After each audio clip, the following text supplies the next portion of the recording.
And yes, the curb helps.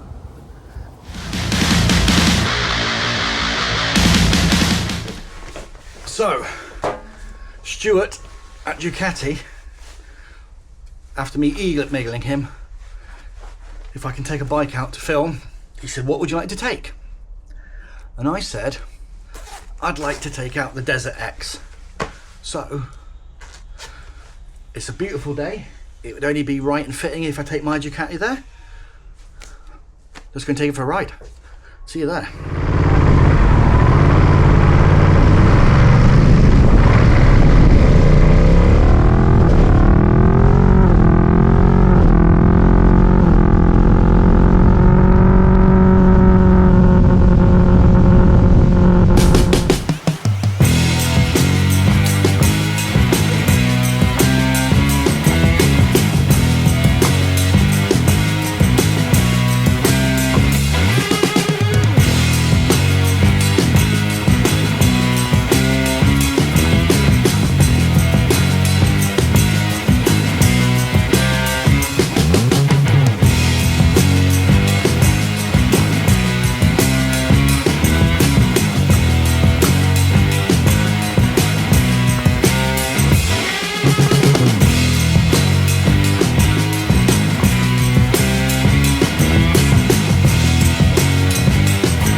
Here we are again at Ducati and Harley-Davidson in Bristol, and we're going to take this pretty little thing out already with my camera.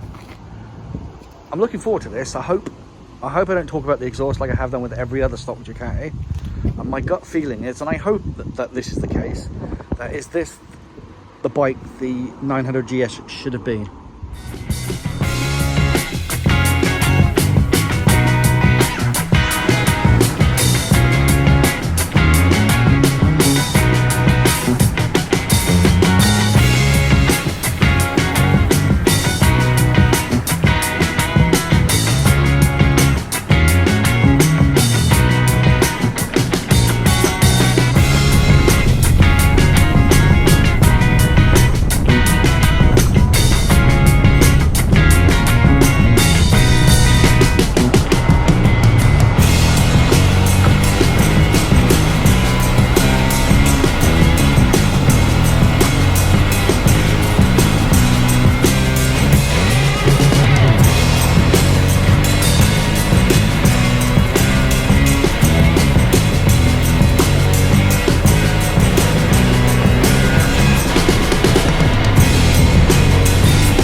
So I'm out with the Desert X, and it's a nice bike actually, incredibly smooth, quite happy to be in a high gear at low speed. Foot pegs are insanely comfortable,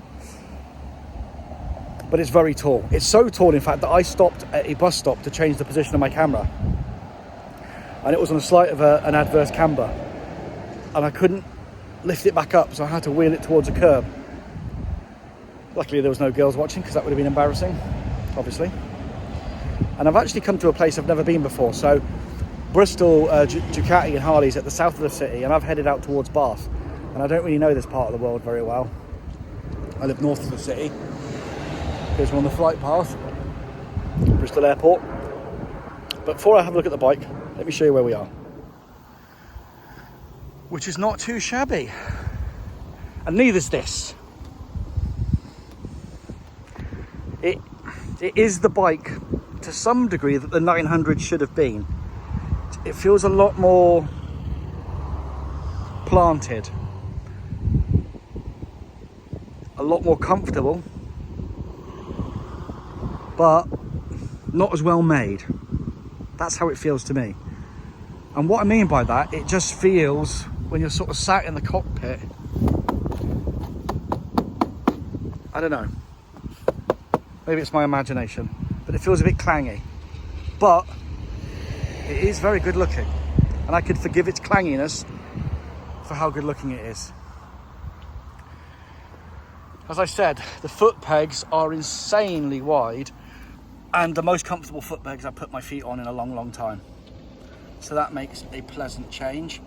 I will say the gearbox has a neutral in the same way that it is possible to be happily married.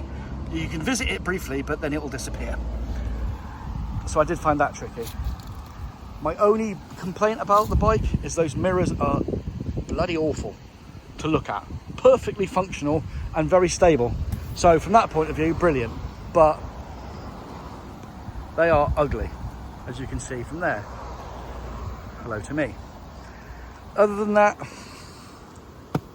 this stuff at the back seems a bit unfinished. I'm sure there is a boatload of modifications you can do to this bike and make it amazing. But I like this. You just have to be tall to ride it.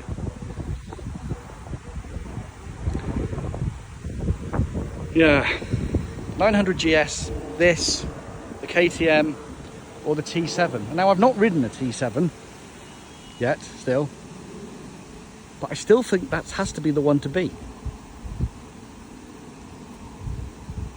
Maybe I'm just talking out my ass. But the dash is nice. I like how sort of utilitarian it looks. That kind of suits it. Lots of information. I'm not a fan of this button situation, but it's one of those things you'd get to know it as soon as possible. I wish this was all blacked out, but that's a minor detail. I mean, it feels more robust than it looks. All in all, I like this bike. I would not buy one because it's too tall for me, and if it is this capable as it purports to be off-road, I will never ever get to anywhere near using this bike and what it can do. But I think if you're in the market for something that can go a bit anywhere and doesn't weigh the same as a GS, this has to be a consideration. I nearly forgot, let's have a look at the seat height.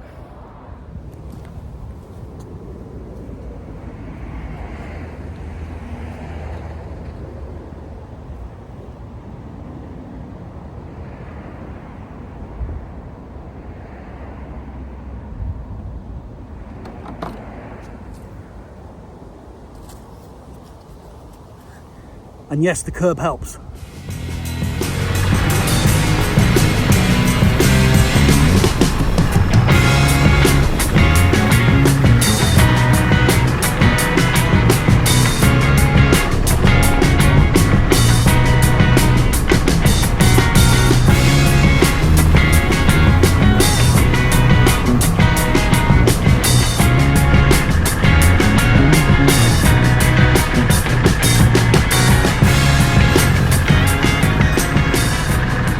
Ride home always gives me a different perspective on a bike compared to the ride out, and I'm actually a lot more impressed with this on the way back.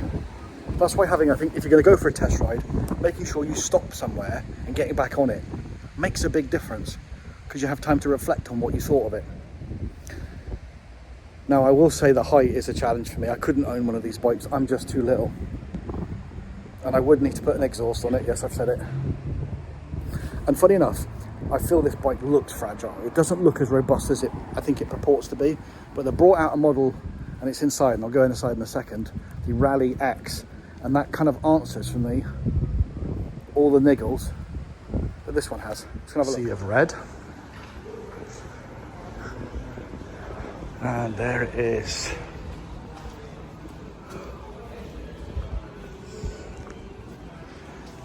I mean, that just looks more purposeful. I don't know why, it just does. I love the handlebars being in black and the top yoke in black. That looks like a lot nicer, but that's even higher again. Let's have a look. I mean, you can see the difference. Jeez Louise. Yeah, I like that. Just never going to be good enough or tall enough to really take advantage of it. I've just spoken to Stuart about the next one, which is hopefully going to be the Panigale V4S.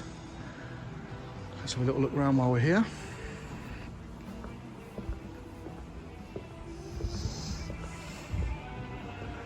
Lots of nice things.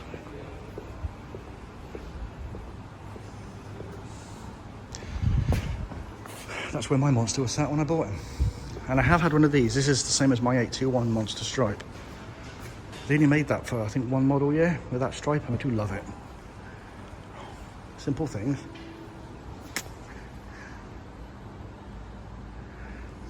Anyway, let's go back out and look at the one I took out. So all in all, the comfort is extremely good. The low speed handling is exceptional, way better than that. I would say it's more comfortable than a V4S in terms of the ergonomics, at least for my body anyway. If you're considering the GS, the 900 GS, you have to consider this too. I was saying to Stuart, it's funny how when I go to these brands, I look at these bikes, no bike does everything. So this doesn't feel like it's bolted up together as well as the GS, at least to me, but it rides nicer. And it's like each one of these bikes fulfills something the other bike doesn't, but no one's got it all. But yeah, that was a nice ride. Shame I couldn't do it on roads, I know, because that would have been a bit more fun. Before we go, let's just have a look.